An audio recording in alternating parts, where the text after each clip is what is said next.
Another beautiful day. And sometimes, in this beautiful life that we call hell, you just have to go by your gut feeling sometimes. You just got to go by your gut feelings. Because God does speak to us and He does give us signs throughout our lives. God does give us signs. And He does speak to us on a daily basis. Some of us might not believe that, but it's real. It's real. That God speaks to us. And it's just so beautiful out here, man. This is my peace of mind. I don't like being at home. You know what I mean? I just don't like being at home, man. And I'm gonna keep it real with you guys, man. I just don't like being at home. For me,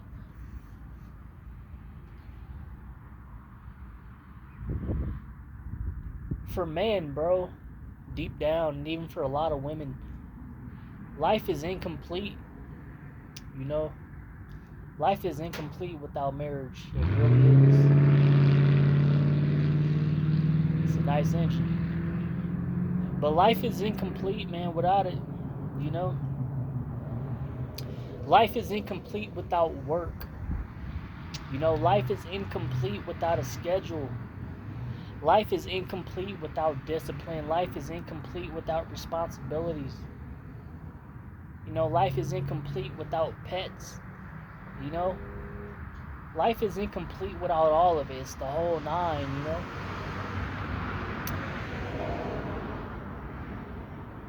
And it's definitely kind of sad to look at, like, some of the younger generation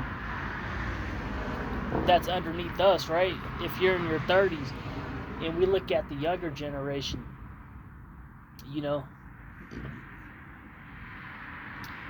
and we see how some of these young adults in their early 20s are already basically what we would call cooked or checking out of life, and just,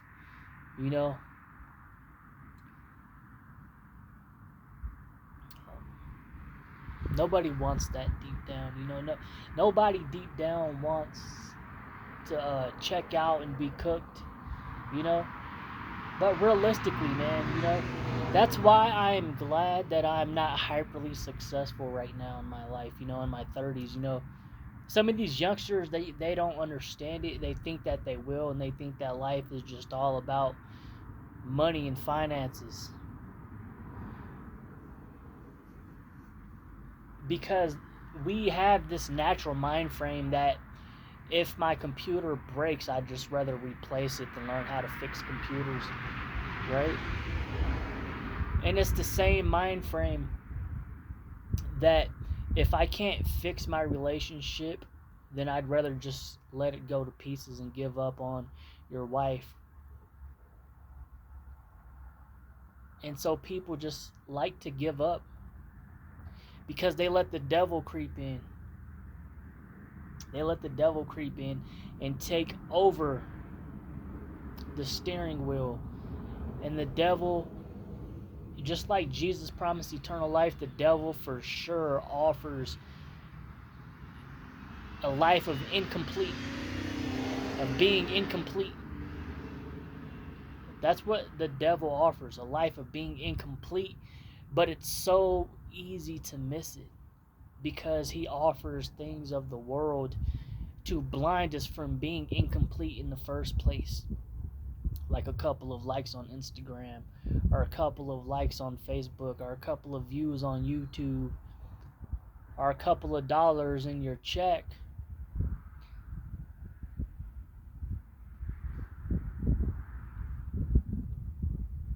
And I'm so glad that God didn't remove me from this area. And I'm so glad that Jesus did not remove me from this area. Because whether or not how you see your life right now, The reason why you are where you are is because God is not complete. He might be complete with you, right? But he's not complete with others that's for you.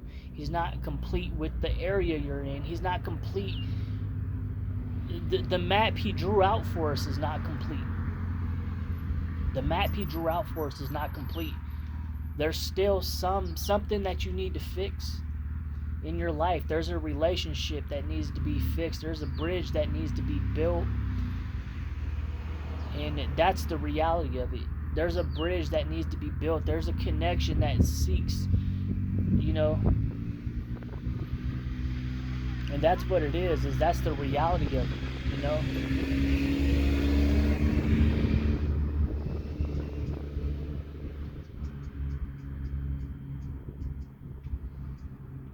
You know, it's harder for people like us. That's why we become behind the scenes. That's why we become so psychologically intelligent and emotionally intelligent, because for people like us who don't have kids, and every single one of our siblings already have kids, right? We got to sit down and watch that all while we didn't have kids, right? And we got to sit down and watch it all. And that's why we became so emotionally intelligent and psychologically intelligent behind the scenes, is because it seems like almost everybody else kind of put all of their issues and all of their problems on a pedestal while overlooking any issues you've had in your life. And because of that, deep down psychologically, we solve all of these people's problems for them without even telling them. But then we don't physically solve them. We just solve their problems in our own world. And it's like, dang, this thing you're dealing with, I know how to fix it in just 10 seconds if you would just sit down and freaking listen to me. But then, no, you have too much pride to listen to me. You have too much pride to listen to me because of your character. You have no character, right? And so you don't want to be looked at by other people and then them say, hey, that guy or that woman over there helped you fix these issues that in their world seem so easily fixable. These diseases that these people are suffering from are so easily curable, but you just have too much pride to just sit down and listen for once. And that's the problem with people, right? Just like I couldn't stand the class clowns, right? I was never a class clown in school. And then coming to like middle school, I've been ditching school every other day, every chance I got, you know? But I could never stand the class clown because the class clown was just the guy that wanted attention, right? And nobody would realistically ever learn from the class clown. All the class clown would do was just get you in trouble, right?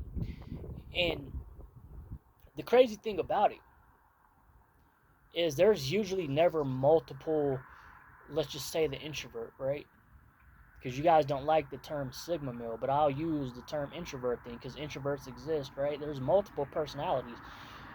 But there's usually never the authentic, real introvert by nature. Most people are just going to be introvert by choice. Then there's introvert by nature. Most people deep down are still the extrovert, even if it's in secret. They're still the extrovert. And so most people, by the time they get to high school or the early adult life, would not have experienced what I experienced, right? Where I graduated school behind bars, where I got a GED behind bars and I guessed the whole GED and I passed. Most people are not going to approach their adult life from that perspective. And while everybody else has their freedom, sitting around partying, drinking, having sex, smoking, fighting, I was doing what I'm doing now in a cell, just praying to Jesus to give me my freedom back.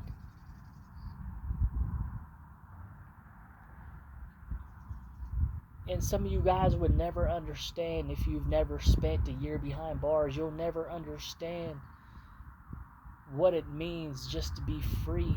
from everything. And all the things that these people take for granted. Like when they have kids and they still just want to party, smoke, and drink and don't want to be loyal to their partners.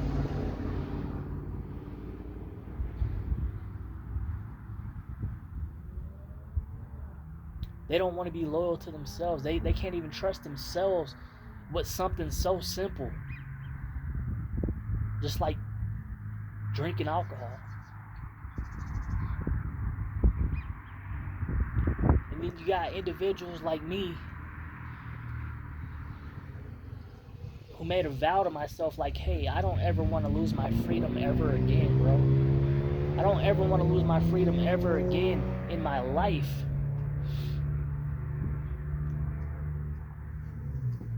And so one way for sure to keep that from happening again is being around people who's going to get me in trouble, right? Because I don't want to be around people who are going to get me in trouble. You know? I just don't want to be around people who's going to get me in trouble, man.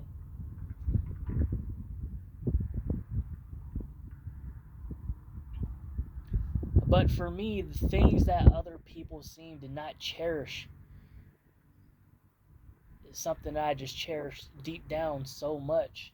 You know what I mean? I just cherish my freedom so much and just my peace so much deep down. You know?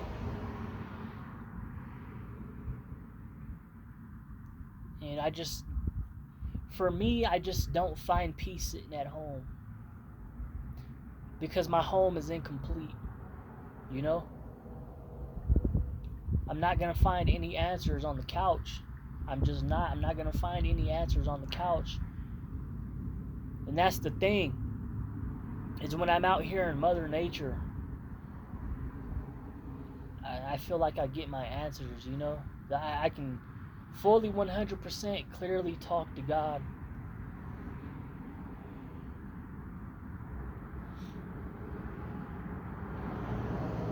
And get out here and clear my mind. Because before I moved out here, I didn't know I was going to move out here a year before I moved out here, right? I didn't know that. It was kind of an overnight thing.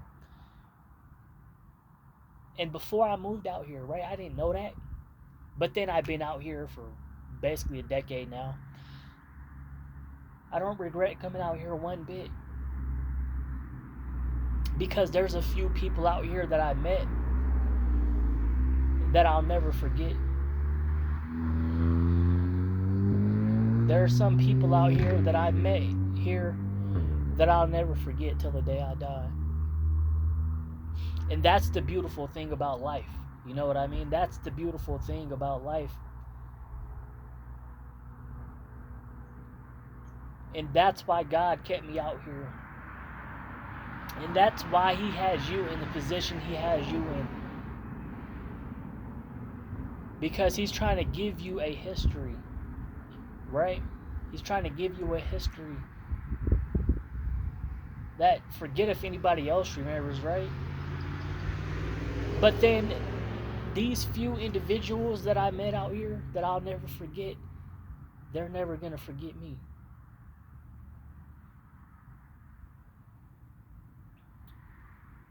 Sometimes I go to Walmart, you know, the Walmart I worked at, and sometimes I go buy electronics there. And the guy that works there sometimes in the morning, it's not every day, and he still remembers me. And it's probably been 4 years since I worked at Walmart. He remembers me.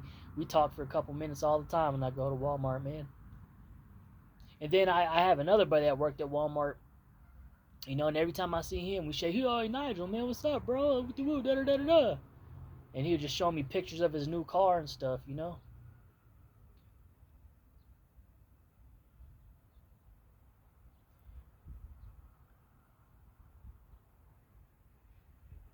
But I'm gonna tell you guys, man.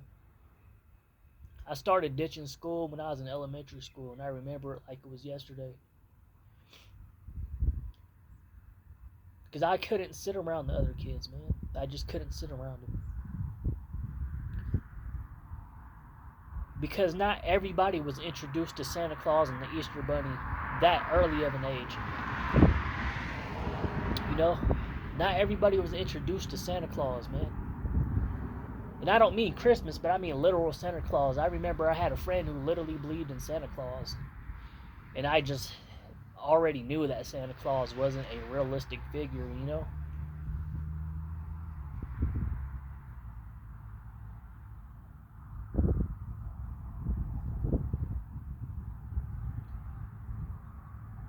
But all this stuff that these individuals today are taking for granted, there's people out there who's never even had the fucking chance. Some of these people did something really stupid when they were 16. Yeah. And they're still behind bars till this day. At 36 years old, 46 years old, and they got another 20 years to go, another 30 years to go. I've known maybe a couple people in my life ever since they were kids were in a wheelchair. Ever since they was kids, they were in a wheelchair. And some of these individuals just take every fucking second for granted.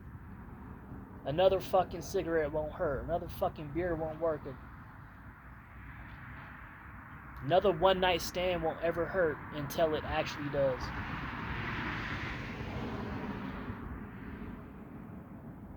So even though I'm not rich, and I'll probably die as a lower class man, which I'm fine with that, at least I'm not in debt. At least my life isn't all messed up. Because if I ever have kids, I want to marry the woman I have kids with. If I ever have kids, I want to marry the woman I have kids with and be with her for eternity.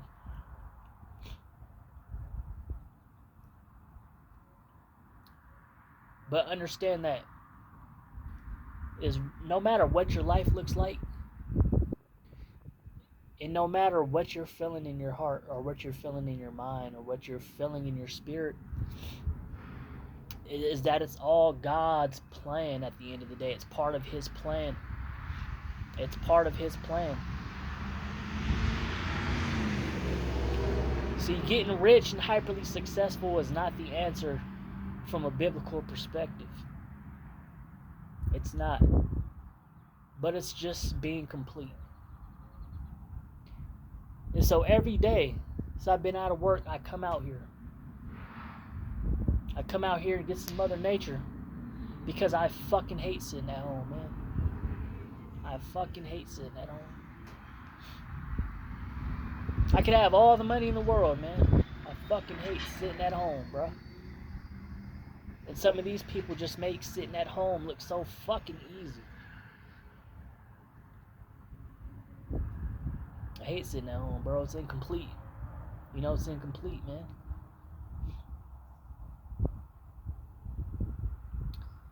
Yeah, man. Probably finna go take a ride. One more ride to the park today. This will be my 4th time getting up, going to the park, and going for another walk. God bless y'all, man.